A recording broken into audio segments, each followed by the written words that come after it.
Hello, here for a ticket to the show? Ticket, please.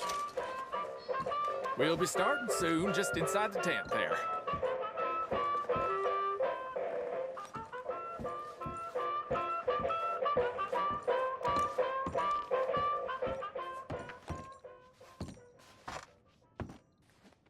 Greetings and salutations, gentlefolk.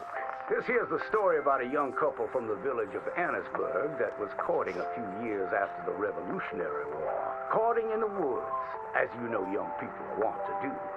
Stealing away all sneaky-like. Girl by the name of Ethel Beauchard snuck out of the parlor one evening just as soon as her mother went out to hang clothes on the line from the washing. She met up on the road by her farm with a boy by the name of Eugene Hutton. Now, the Hutton boy was an athletic chap, liked boxing, fishing, and swinging Indian clubs. It's quite singular to the story that he didn't seem all that inclined to go to war in the preceding years leading up. Well, they walked in the woods for a while. Pretty soon they lost their bearings and no longer knew the north from the south, nor east from west neither. Then they heard a low moaning sound. What's that terrible noise? She said all atrim. Must be a sick calf looking for its mama. They've been known to bawl like that. Let me take a look, said Eugene.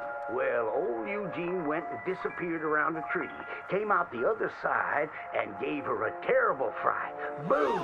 She let out a shriek, then went to chastising. You should be ashamed of yourself, Eugene Hutton, she said. Instead of giving a girl protection, you go carry on acting foolish and fresh like the Queen's prize jester. But right then and there, a chilly wind blew through and knocked off Eugene's hat. I need to get back home. My mama has a terrible temper. She's like to stomp up and down if she finds out we're missing. She is a fair, stout woman, Eugene noted. But just then, before this couple of miscreants could head home, they heard the sound of heavy wheels, groaning, and people marching. The cacophony grew closer and closer, and through the fog they could make out the shapes of ghost horses pulling spectral cannons, and dead soldiers marching as if their graves could no longer contain them, each wearing a vile red coat.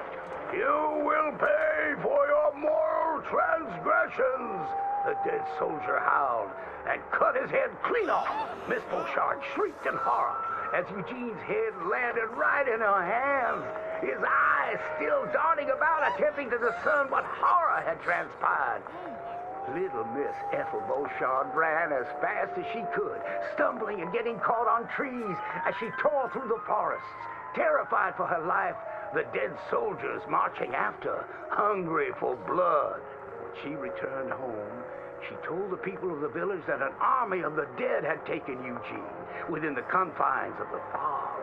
British soldiers who died protecting tyranny were rising from their graves as if to continue the fight for the demonic English. The townspeople erupted in fright and dismay until one doubter came forth and accused her of witchcraft. She raised the dead to murder that boy for his pursuit of unwanted advances, he said.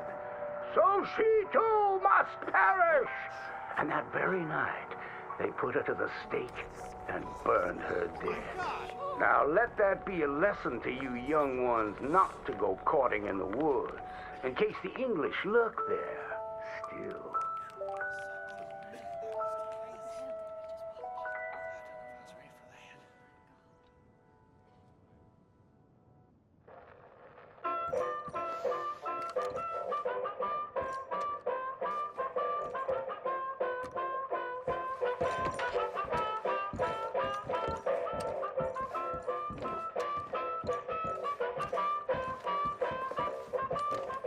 Hope to see you again.